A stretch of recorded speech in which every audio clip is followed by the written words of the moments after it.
Hello, everybody, and welcome back to the Overflow Method Podcast. Today, we are talking about the legacy pillar. We're talking about dependency, responsibility, and how that all relates to this process of dream life creation. So I felt really called to make this week's episode about this topic that I see playing out a lot in the collective conversation that women are having. I see that there is a reflection and contemplation happening right now about the role of women in society. And when we look back into our past, it's like for so many centuries and so many thousands of years and millennia of our known history, women were limited to very specific roles in society. This is what you would think of as traditional roles. And then there was a point that we reached a few decades ago where women started embodying more of their personal power. They started kind of bursting out of those limiting roles. They started challenging what society and the culture had been telling them about what they were and were not allowed to do. And they started being in the world more. They started being more visible. They started working a career. They emerged from their homes, from the low visibility spaces of their homes, and they started to emerge into the world, be seen, be visible, have their voices heard. They started working the same jobs as men, being super embodied in building and running businesses. Of course, there was like women doing this throughout society as well. Like if you think of famous women authors and things like that who gained public notoriety, but even them sometimes, a lot of women felt uncomfortable about being visible in their power, being visible in their voices and their creativity and their perceptions. And often they hid behind pen names, So sometimes I think about how many of the men from history that accomplished big things, how many of those men were actually women who were hiding behind names of men because of the climate, the cultural climate of the time where they did not feel safe at some level to be open and to be out there in their creative power. That leads us into this era where, because this was a newer realm that women were exploring, like the realm of coming out of your home, coming out of traditional gender roles and traditional lifestyle structures that women had been subjected to. Anything that's new is an experimentation phase, right? And so as you experiment, I feel like in my generation, really, I'm in Gen Z.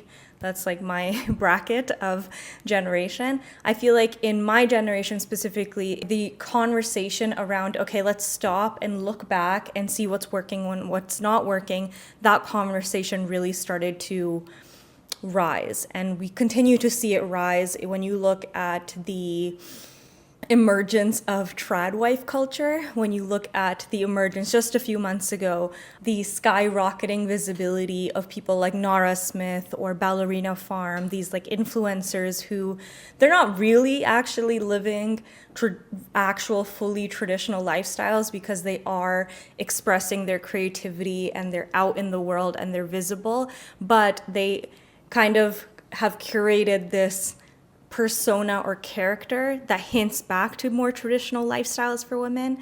And so it's like this conversation is just very alive right now in the culture, and I wanted to give my 2 cents on it. Not 2 cents, actually. I have like millions of dollars worth of content to share about this. I could talk about it a lot because I have a lot of experience with it. I have the experience of being very much in this like ambitious girl boss mode. And then I have the experience of burnout and the experience of desiring to or romanticizing more of a traditional feminine lifestyle.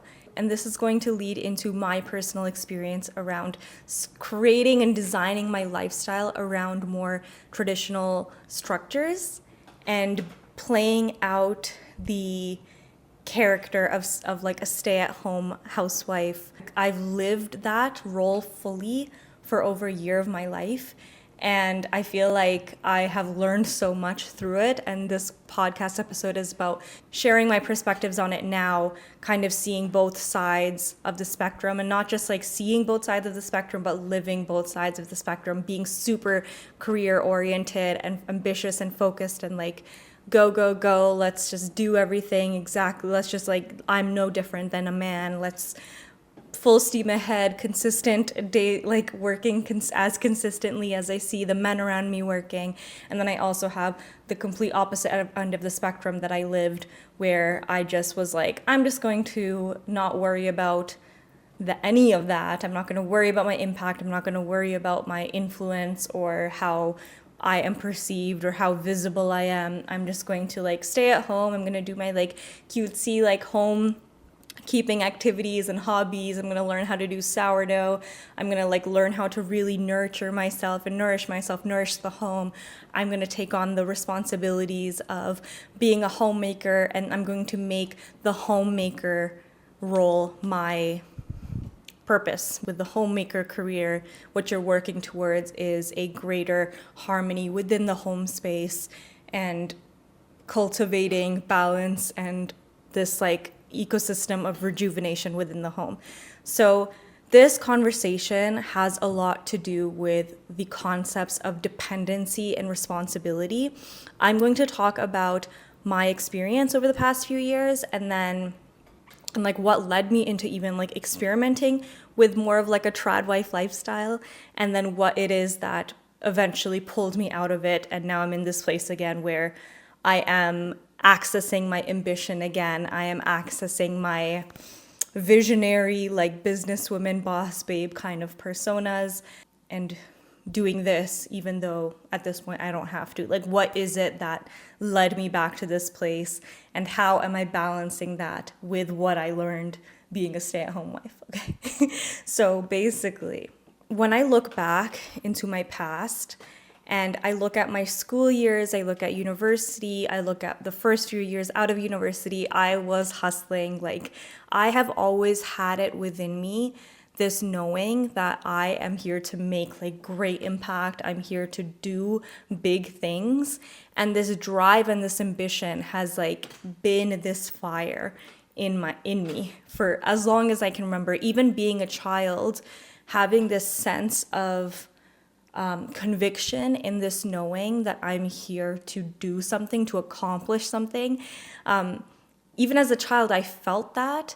And I remember once in grade 5, we had this like student teacher, or we had this like teacher that temporarily came in. She wasn't like the teacher that was with us all throughout that year of school. She came in for a few months and then she left. But I remember when she was leaving, when her term was done with us, she took me to the side and she basically said, Areege, I see you one day, you're going to be in a newspaper, you're going to be talking on stages, you're going to be someone that people look up to in a way, or people, she used the word look up to, although now I don't really resonate so much with that type of like hierarchical power structure, but that's what I'm just sharing what she said. It's like people will look to you for guidance, like you will do big things in this world. And that was in grade 5. So imagine an adult looking at you, like pulling you to the side and like saying that to you.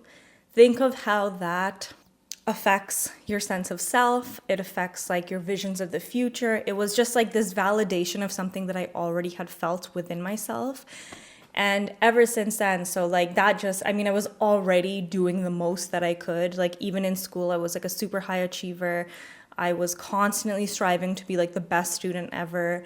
And after that, it just like really, really kicked me into gear even more. So what that ended up looking like was I was always doing more than what was expected.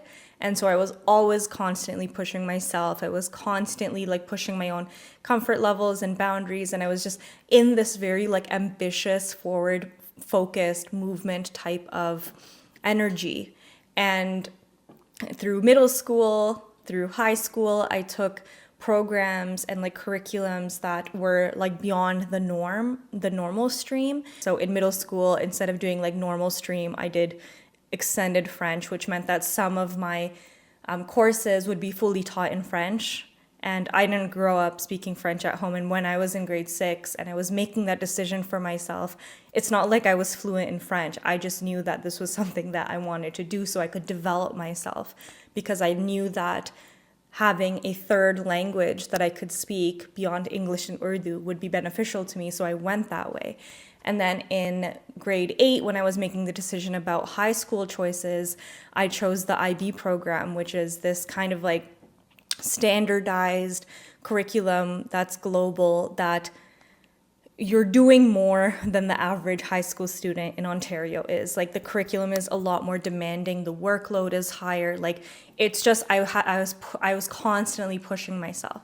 So at a certain point, like there's only so much that you can push yourself without checking yourself. And so I was just going full steam ahead until basically university, where a lot of change was integrating into my life. I was in a completely new environment. I moved away from home for university. There was a lot going on, and it was the first time that I couldn't hold that same level of forward push. And so I kind of slowed down a little bit and had this like moment of, not like it wasn't full like a rest phase, because I felt very guilty about resting in that time, but it was a phase where I did slow down a little bit, but it was only a year, right? It was like the first year I let myself slip a little bit or slow down, and then in second, third, and fourth, I like geared up again. And then leaving university, I was like full force pushing again. So when the pandemic happened, I was so, around the time of 2020, I was like really starting to feel the burnout from that. And because of what I spoke about in the previous episode, I did not know yet how to balance my self-care with my forward movement, drive, and ambition. And so I started burning out, and then the pandemic really created this like context to actually slow down and stop. And so I did like start slowing down a little bit. However, I didn't really fully stop. And this is when I started like my coaching business, and I started trying to do what I'm doing right now. I tried to do it back a few years ago. And like I said in the first episode of this podcast, it wasn't sustainable because, like I said, I was already like feeling the effects of burnout from like my childhood to like adolescence to university times. But I was still trying to like create all of this then, and I couldn't balance it with, I wasn't eating properly, I wasn't taking care of myself, and so everything kind of like crashed, literally. So that is when the concept of being a homemaker or like stay-at-home wife, and the concept of stay-at-home mom, and that role, that concept of like being in traditional feminine, playing out traditional feminine gender roles, really started appealing to me. Because at that point, like I was so in need of rest. That's what felt like the best next move, like, oh, what if I just completely stop worrying about all of this external achievement, and why don't I just fully focus on the internal world? Why don't I fully focus on my home life, my nourishment, like meals, and like all of these things that those traditional womanly roles held, right? And lucky for me, I had a life context where my husband is literally the most supportive and encouraging, and just like we're equal in power, and we've always felt that way. And so I didn't feel that there was any fear in fully stopping my forward movement and ambition in my like creative goals and things like that, because I knew that I would be held.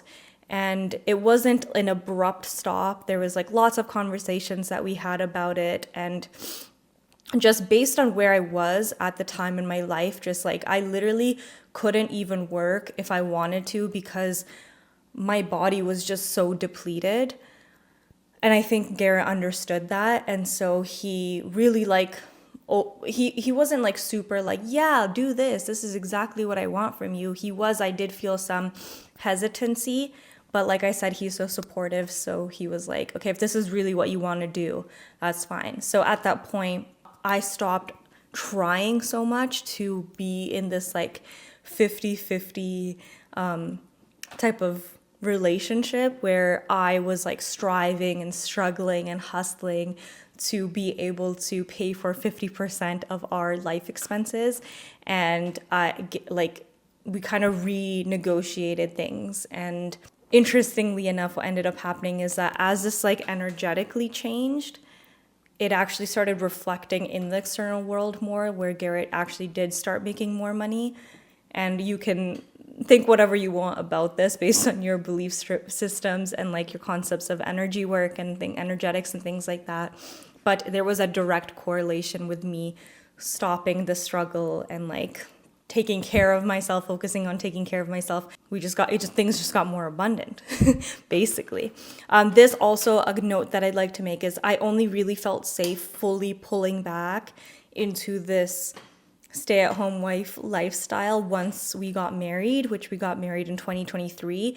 There was all of these like integrations that are really hard to describe using words. It's something that was very felt. It was like the contractual agreement of getting married created this stability within our relationship where I trusted him. And so I felt genuinely safe to stop pursuing everything that I've been pursuing. Like I didn't feel like I had to like squirrel away extra resources in case something bad happened or whatever. Like I felt fully safe in my decision of pulling back and just focusing on the home.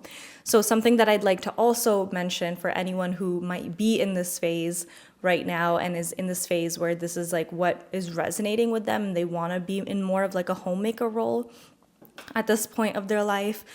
Something that's really important to consider is equal energy exchange between you and your partner. I don't see enough people talking about this within this context. Being a homemaker, being like a stay-at-home mom, I'm not talking about stay-at-home moms. That's like a nuanced conversation. I'm specifically talking about just people without kids, okay? I might mention stay-at-home moms at some other point in this conversation today, but I'm talking about stay-at-home women without children, because children add a whole other layer of important nuance that I'm not referring to in this current moment.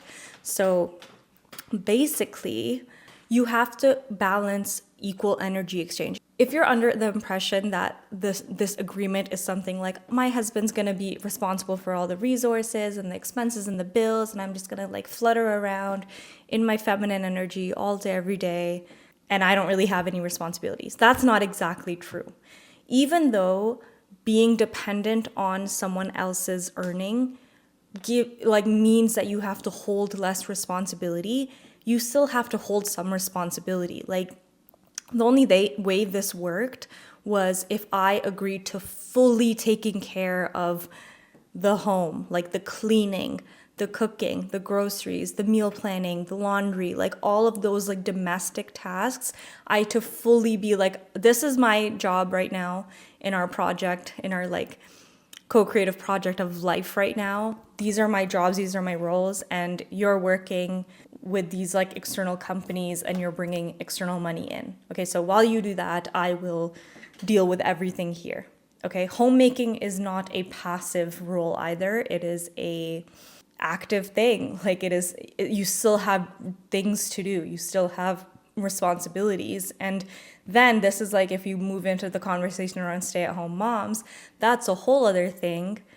Stay-at-home mom is a whole job. Like this has been said so many times before too, but like being a mom is like more than a full-time job. When we're talking about the pillar of legacy, motherhood is a form of your legacy.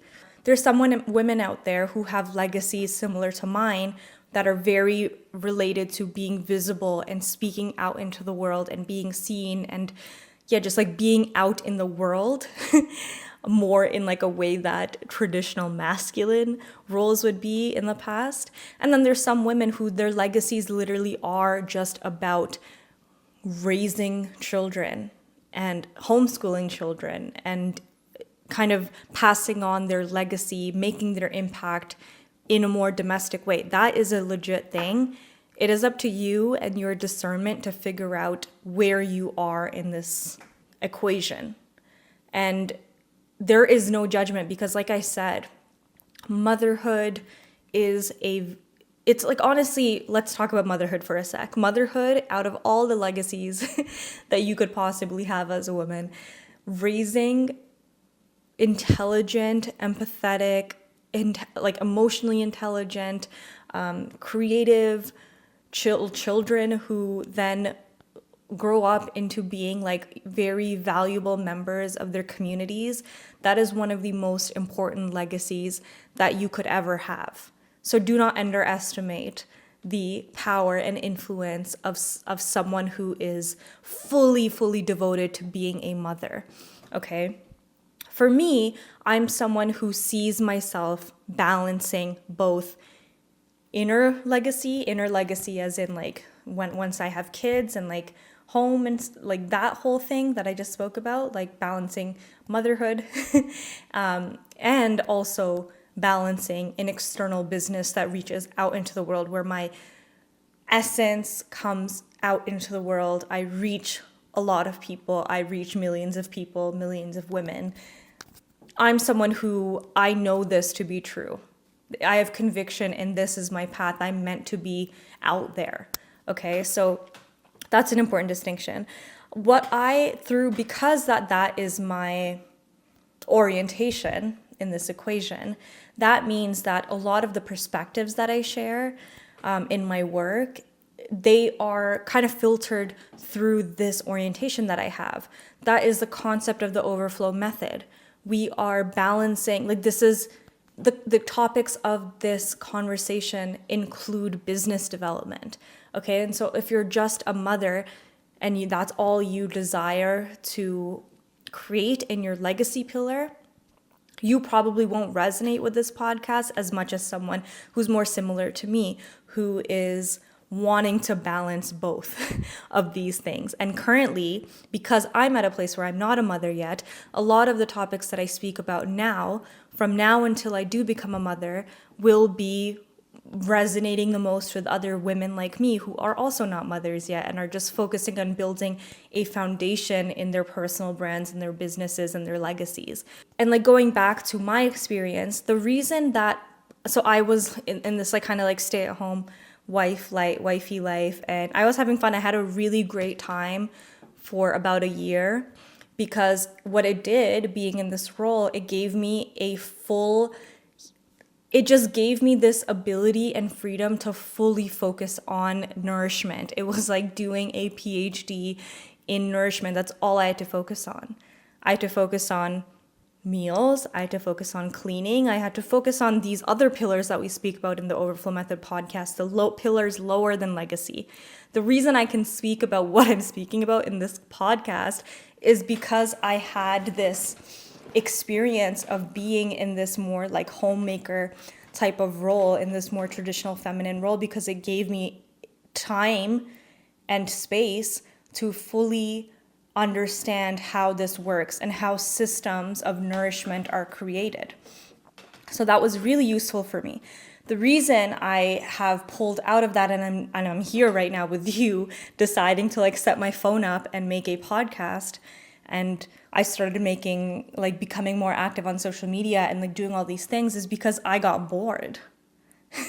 I literally got so bored of being just a homemaker. I got bored of just focusing on the nourishment of myself and the home. It's like, this is also the foundation of the Overflow Method podcast, right? It's like once you fill yourself up to a point where you're so like full and happy and nourished, there is a natural impulse that occurs where you want to pour outwards into the world. You want to share all of the goodness that you have outwards. And so this is where the legacy piece comes in. For me, sharing outwards means sharing my voice, making videos, leading programs, like speaking to people in like self-development contexts and things like that. For other people, it could just be like pouring outwards. It's like, okay, now I feel so filled up. Now I want to have a child right now and pour all this extra energy into a child. So it's like that. It's like once you get so full, you're like, I need to do something with this energy. And that's the point I got to where I'm like, I need to do something with this energy. And at first I was contemplating, like, do I go down that classic route where a lot of like women who are in these like more homemaker, stay-at-home wife type of roles, who are like fully taken care of and dependent financially on their husbands, they will choose to go down the children path. I really sat for a few months and contemplated what I wanted. I was like, do I want to have kids right now? It just felt like the natural next step because of just like the way that the momentum of my life, the way the momentum was like oriented in my life, because I was on this like homemaker, domestic roles type of path. So I really contemplated it, but the more that I sat with it and the more that I actually visualized that reality of like getting pregnant anytime soon, like for example, this year or next year, whatever, like it felt like something that I did not want, and I could feel that in my body. Even though conceptually I could like conceptualize it and the benefits of it and like whatever, and I could like agree to it conceptually, in my body I was like, this is not my path. I have things to do. I have things that I need to say. I have things that I need to share. There are things bubbling up inside me. I have experiences. I have this whole vision that lives within me where I need to be out on stages. I need to be talking. I need to be visible. I need to be seen. I need to be impacting millions of people. And so then I was like, okay, in September of 2024, I really sat down with myself. I sat down with my journal and I decided. I was like, which way do I want to go? Do I want to make my legacy? Like I said earlier, I see myself being both. I see myself being like an incredible mother, but I also see myself being an incredible businesswoman and creative visionary and someone who makes a lot of impact on the external world, not just in my home, but outside of my home. I see myself in both. So the decision was around, what do I want to do right now? I can, even if I have kids right now, I can pick back up on the external impact piece later. But what do I want to do right now? I'm 27, getting 28 for these last few, turning 28 for these last few years of my 20s. What do I want to focus on? What do I want to create the foundation in? Do I want to create the foundation in my family and home life, or do I want to create the foundation for my career and like really build it? And I sat with myself and I felt into it and I fell into my body and I chose external impact. And I was like, okay, we are getting into external impact again. I'm terrified because I burnt out when I tried doing this a few years ago. And so I don't really know how it's going to go. I just made that internal decision. And then obviously once you make the internal decision, that's when the steps start becoming clearer and clearer. And as you keep moving forward, it becomes more and more and more and more and more clear. So it started with me getting active on my social media again. It started with me learning how to engage with reels. It started with me reviving my YouTube channel.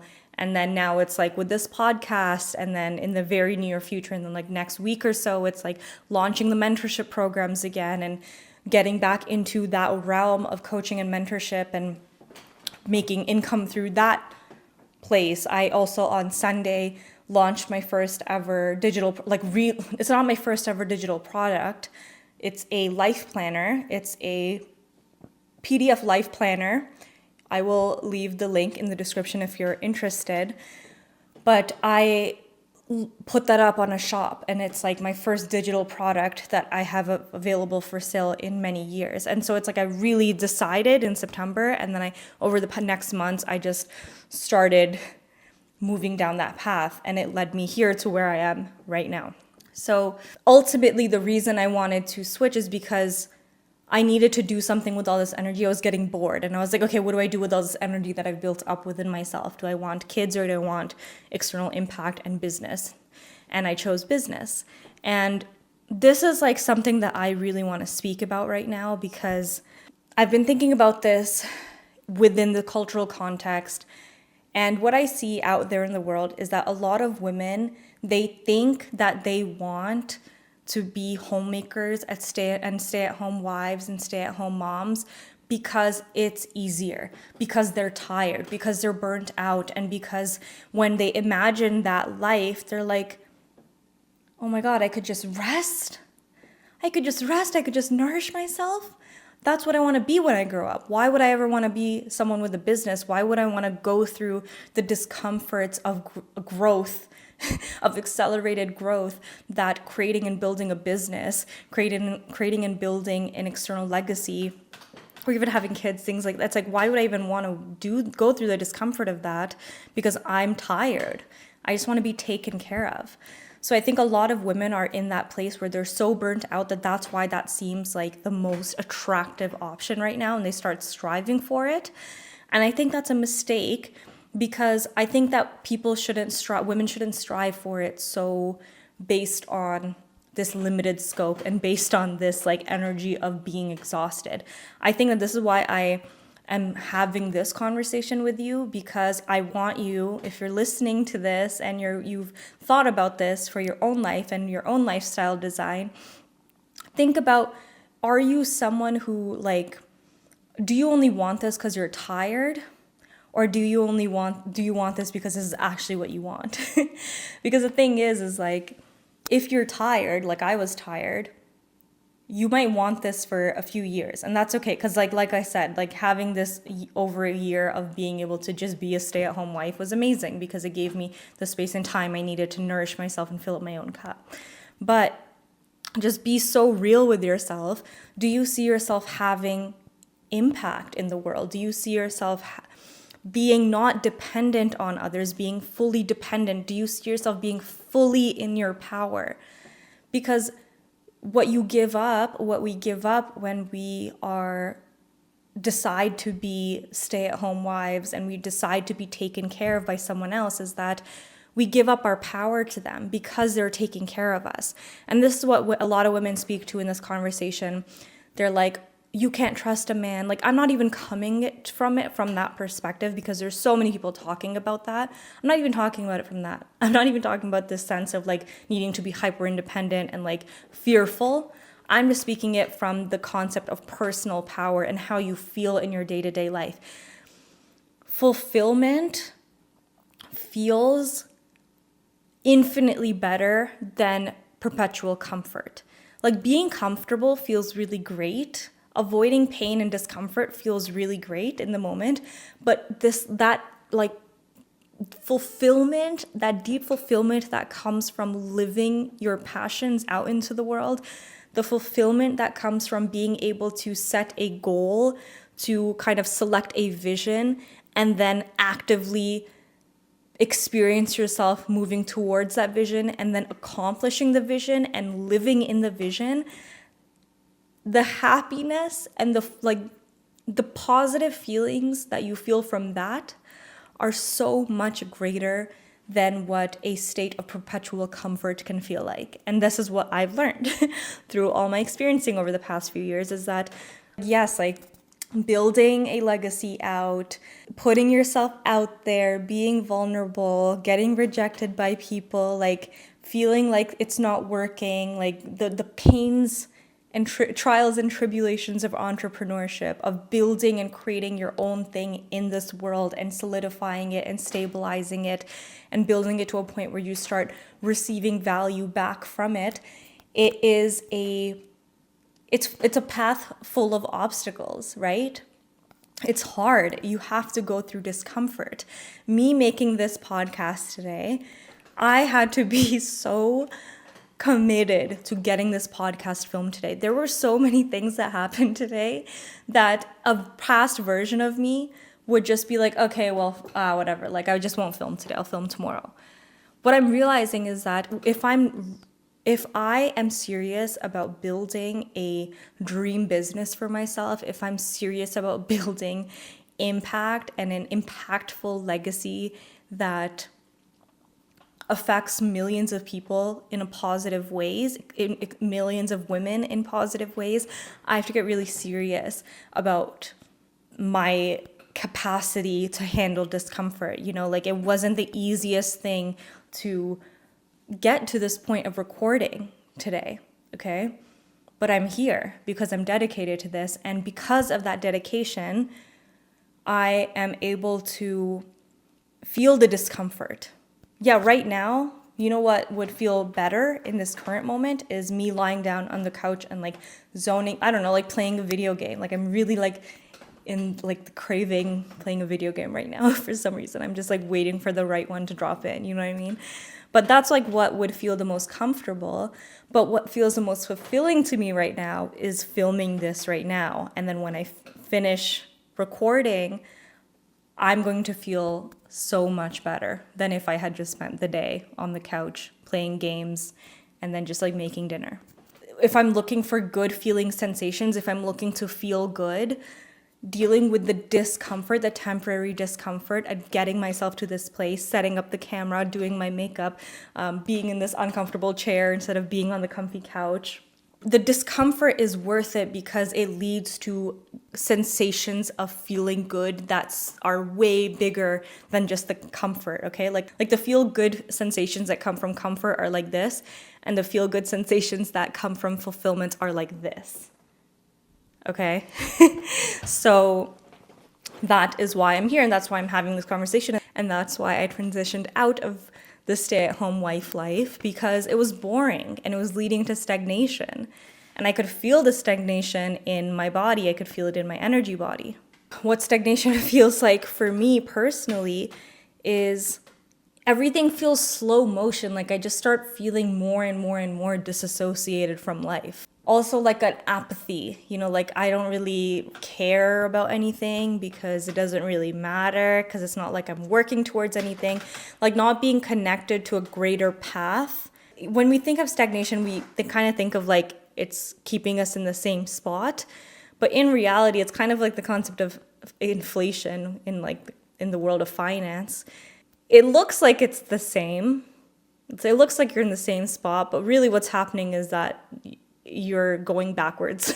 You're degenerating. It's like when a currency, when it's getting inflated, even though the number might be the same in your bank account, the value of that currency it's getting devalued, and so it's losing value, and so it's deteriorating. That's the same as how I've experienced stagnancy. It's like everything is still and the same in my world, but inside I know that something is deteriorating. I'm not moving forward. Because I'm not moving forward, in a way I'm regressing, because the nature of this reality is evolution and growth. Like that is growth is a key aspect of all of our experiences here. Human experiences, animals, everything. There is a evolutionary impulse going on. And so when we align our lifestyles against this evolutionary impulse, negative things happen. We start to deteriorate in some way or another. And evolution, it involves the sensation of discomfort. But it's okay because you can kind of look at it as contrast, right? You don't know what something good is unless you've experienced the bad. Like you don't really know how great it is to have wealth and money and access to resources until you have experienced the opposite. I grew up not so wealthy. I grew up in a 2-bedroom apartment in like the most densely populated neighborhood in Toronto, downtown Toronto, in this like community of high-rise buildings full of like newly immigrated people. And then I had 4 sisters and then my 2 parents. So it was like 6 of us living in this like tiny 2-bedroom. And I never felt poor, but looking back now, it's like my family definitely didn't have as much access to resources as I do now. So it's kind of like that concept of contrast, right? I wouldn't be able to be as grateful as I am for everything that I have right now if I didn't have access to those memories and experiences from my past where I didn't. And it's the same for discomfort and fulfillment, right? It is because you feel the discomfort and you develop resiliency and you have the experience of like growing through the obstacles and transcending the obstacles, that whole experience that you experience as negative in the moment, that is what fuels the bigness of the fulfillment, the bigness of the good sensations later on. You know, so you can look at it like that as well, like how to actually like reframe discomfort as a good thing, because and how to reframe discomfort as something that actually feels good. Because you know that even if it doesn't feel good in the current moment, it's still leading to a more feel good life overall. And that's what we're here for. So that is what I wanted to talk about today. I want to really summarize this. I want to communicate the importance of understanding where your motivations of why you want to design your lifestyle in certain ways, where the motivation comes from. What energy does it come from? Does it come from the energy of like depletion? Like, are you doing it because you're so depleted and you're just like under-resourced and you just don't have the energy to do what you actually want to do? So because you don't have the energy, you can't actually like connect to what you actually want to do, and you can't actually connect to that vision yet because you just can't see yourself in that position because you just you haven't dealt with your health, style, environment, like those pillars that I spoke about in episode 1, like you're not nourished. That's why you can't connect to this like the real vision of what your dream lifestyle is. Where is the energy of your lifestyle design process coming from? Here's a belief that I have and I live by because I have seen this time and time again. It's been verified to me so many times and validated so many times. I have no doubt about it, and so I'm sharing it with you.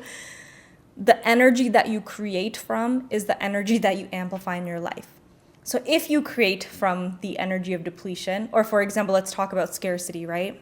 Like linking back to what I was speaking about in episode 1, where if you create a business from the energy of extraction, I'm creating this business so that I could like make a bunch of money. That's it. You're creating it from the energy of extraction. And so you're going to amplify the energy of extraction in your lived experience. So therefore, you might build this business and successfully extract, but you might also then feel more extracted and depleted than versus someone who is building a business from the energy of overflow, from the energy of more like just from wanting to pour outwards because there's nothing that they'd rather do. That person is going to experience a whole different life experience from their business. They're not going to feel the same depletion that someone who's creating from the energy of extraction will, because the energy that you create from is the energy that you amplify. So be so honest with yourself about why you design and create and envision the things that you envision. What energy is it coming from? If you want to be a stay-at-home wife or a stay-at-home mom, where is that desire coming from? Is it coming from depletion? Because if that is, you might want to reconsider your grand vision of your life. Sure, you could be like me and you could be like, okay, like maybe I just need this for like a year or two while I regroup, while I like really nourish myself, and then I'll restart. Like I have an impactful vision that I want to bring into reality. I want to do something in this world. Just like be so clear. Just be so clear. Lifestyle design is about intentional living. And so therefore, start with the original seed of intention.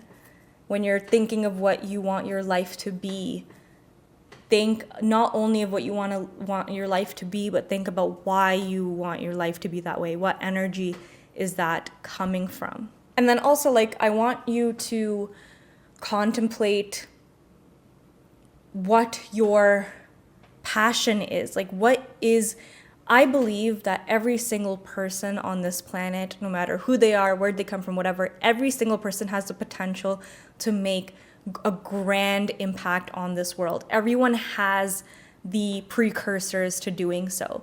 But what makes it so that some people actually do create the impact and convert that potential energy into kinetic energy and like build things with it out in the world that are visible and receivable and experiential? What is the difference between people who do end up taking the potential energy and making something with it versus people who just don't really do anything with that potential energy and have nothing to show for it? The difference is based on how much bigness you can hold, your capacity for dealing with discomfort and for growth, right? Like, and this is what we were just speaking about, and this is the general concept of this podcast. Your capacity is dependent on your nervous system. When you train your nervous system to be able to hold discomfort, to hold pain, to hold bigness and power and responsibility and all of these things that are not the easiest to develop capacity for, when you do that incrementally over time, you grow, and then you grow, and then you grow. And once you grow, and that what you're doing is also like, you can't grow unless you're nourishing yourself, right? Because you can't really sustainably pour from an empty cup. If you do pour from an empty cup, you might grow and then shrink. And then you grow unsustainably and then you just shrink again. So that's not what we're talking about. We're talking about the growing via the overflow method. You're pouring into yourself, you're growing. At a certain point, you're like, I have so much within me, I need to make impact out in the world. Then you start making impact out into the world, and that impact starts growing, the business starts growing, the legacy starts growing, and then you end up being one of those people. So the people who don't go down that path are people that never confront their depletion. They never deal with it, basically. They never deal with why they're feeling bad. They don't heal themselves. They don't work on themselves. And they just kind of passively live life. So, and this is also like some women who are experiencing the stay-at-home mom, stay-at-home wife lifestyle. They're so depleted and they're like unwilling to examine the source of their depletion. They're unwilling to heal through it. And therefore, they just like their whole lives pass them by without them building on their passions, because they just never they just never sat down to really confront it all, you know? So connect to which person do you want to be, and connect to what is like, it doesn't matter where you are right now, like connect to that big impactful vision, the biggest impactful vision that you have access to right now. Connect to that right now. Your dream version of your life. What is it? What is that grand vision? Sometimes when we are in a more shrunken state, or when we have not yet developed ourselves too much, we might not be able to see the grandest version of that vision, the grandest version of our dream life. We only have access to so much, because there's only so much that we can actually like realistically perceive ourselves as. But I'm just asking you, from in this moment of time, what do you see yourself doing? If everything fell into place and everything, imagine if you had no obstacles and you could just like teleport into that reality right now, what would you be doing with your time? What would your life look like? Would you be a stay-at-home wife? Would you be a stay-at-home mom? Or would you be doing something else? Get so for real. Be so for real with yourself about this question. And yeah, that's it for today. Thank you for watching. Thank you for being here. If you know of anyone that this podcast would resonate with, any woman that this specific episode would resonate with, please share. I am encouraging you to share these conversations with people that you feel would benefit from it, because that's important to me. I see myself making a global impact in the lives of millions of women around the world. And I'm dedicated to letting it take as long as it needs to take. But part of that process for me is asking you to share, because when you share, that helps me grow. So thank you. Also, one more thing. Would love to hear your reflections. So if you have any reflections, any comments, I love deep conversations and I would love to facilitate more of them in my comment sections, whether you're on YouTube or you're on Spotify or whatever, wherever you can find a comment section. I would love to hear your thoughts, because that will also help to inform my future episodes based on what I see the reactions are. You know what I mean? It's like a two-way conversation rather than just me, but all into this microphone. So yeah, that's it. Thank you for watching. Thank you for being here. Lots of love. Bye.